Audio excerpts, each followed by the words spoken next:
to another vlog. So today we take on Southend in our first game in the Leyton.com trophy, which was obviously formerly known as the Checkers Trade Trophy. A competition that has sparked a bit of debate over the recent years, certainly, with the introduction of Premier League youth teams coming into it with under-21s and under-23s. Personally, being away from this competition for the past 2 years, we've not really seen that side of it, because we were in it the first season when those teams got introduced, but throughout those, 4 years now, this competition's been running like this with B teams and youth teams, and there's been a massive thing about boycotting it. But no, I think it puts a bit of perspective into things when you come back from non-league into the Football League. You know, that although this competition in some people's eyes might not seem important or a big competition to be in, you know, for us it's a decent competition, and a competition that really we probably do have a decent chance of going quite far in, and that's people's argument, isn't it, that the fact that you've got the youth teams in there from Premier League sides, that it's ruining the competition and the integrity of it, you know, which is giving teams with in the Football League, League 1 and 2, less of a chance to, you know, get that day out at Wembley. But so far in the running of this competition, which has been going on for 3 years, no youth team has got to the final. So, you know, I think it's good for the English game as well, in terms of having some of those young players playing it.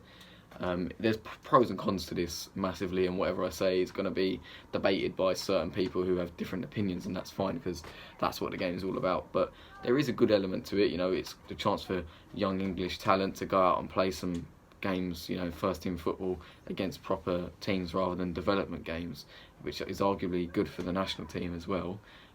Which is one of their reasons for doing this, which I think's fair enough. But I do get where people are coming from when they say that it is ruining chance for lower league sides to get to Wembley and have a day out. So I do get that, but you know, it doesn't really change that for me. I'm going to be going tonight, and I'll probably go to the rest of the remaining fixtures. I probably won't go to the games against the youth teams. In our group we have Southend, which is tonight, which is quite a big rivalry there as well, which is another factor in why I'm going.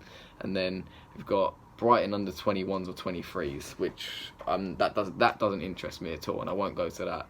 And then Wimbledon away, which I'll go to, which is another London derby really. So yeah, it's a decent little group, but I'm not that bothered about what people say about going to this competition. I think, you know, yeah, you're going to get lower attendances, which results in the game being, you know, maybe less atmospheric, and the away fans bringing less as well. But on a night like tonight, where we haven't played Southend in a competitive game for quite a few years now, the last time probably would have been in this competition, actually, in the area semi-finals when we got knocked out by them. So maybe even a chance for a bit of redemption as well. And Southend have started really poorly, 0 wins from, 6 games now? 5-6 games. They lost 3-0 at home to Rochdale on the weekend, so yeah, things are looking pretty bleak for them. I know they want their manager Kevin Bond out, and I mean, it could be the final nail in the coffin tonight if they lose to us. If I was Southend, I'd definitely be taking this competition seriously. From their perspective, they're playing a team in a lower league.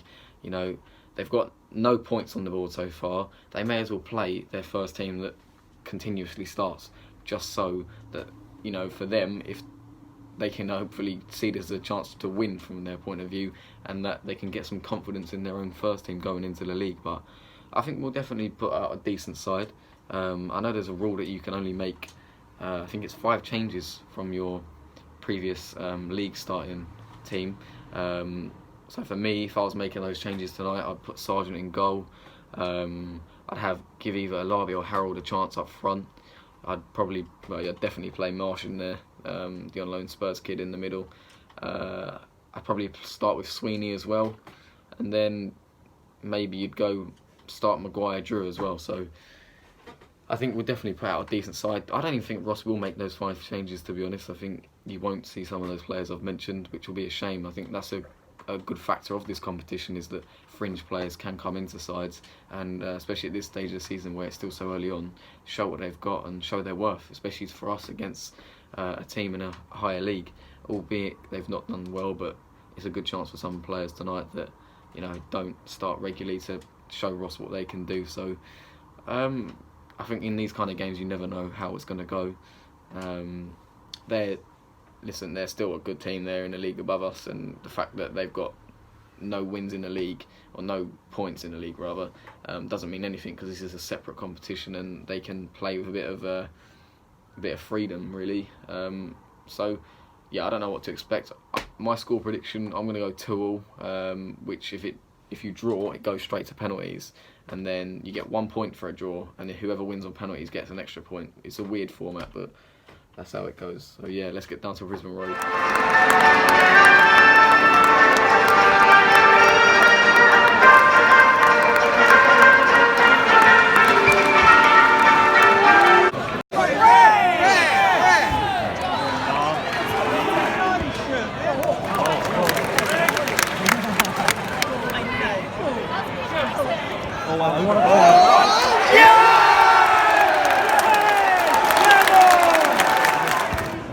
Quality game.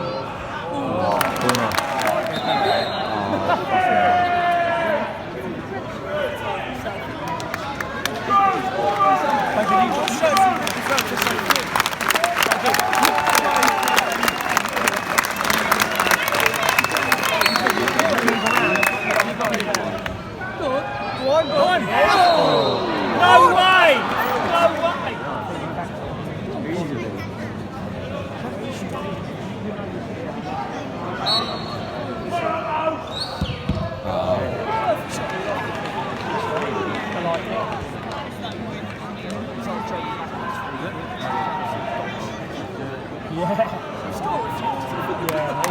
I was wondering about Joe Duffy in the team. This is Jed Baldwin.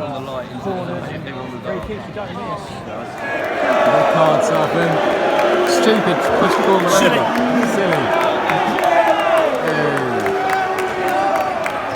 One more. Shouldn't be calling the second.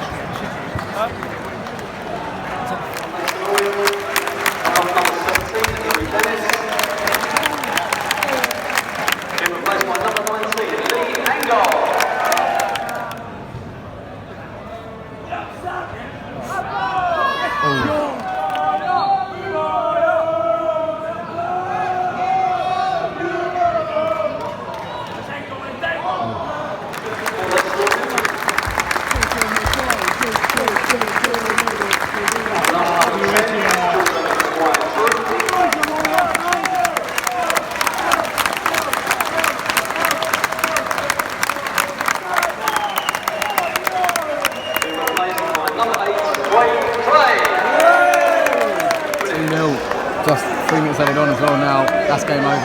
Done.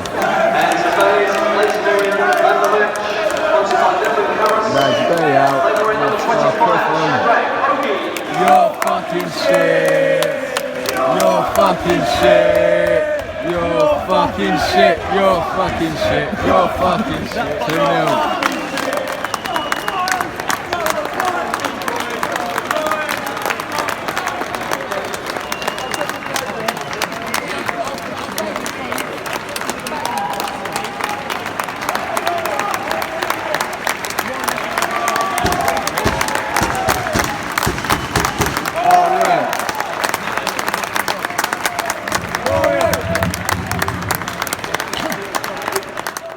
See, I'm now back from the game, and with 3 points as well, so that's a nice note to start on.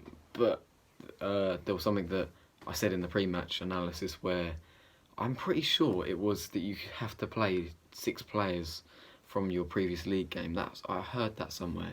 Now obviously that's proven not to be true, because both teams made 8 changes tonight and we kept 3 players from Saturday like Southend did. So maybe that it's only 3, or I think there's other rules where if you're a certain age or you've played a certain amount of games in your career and stuff like that. So our lineup was a bit weird. It was a bit strange compared to what it normally is.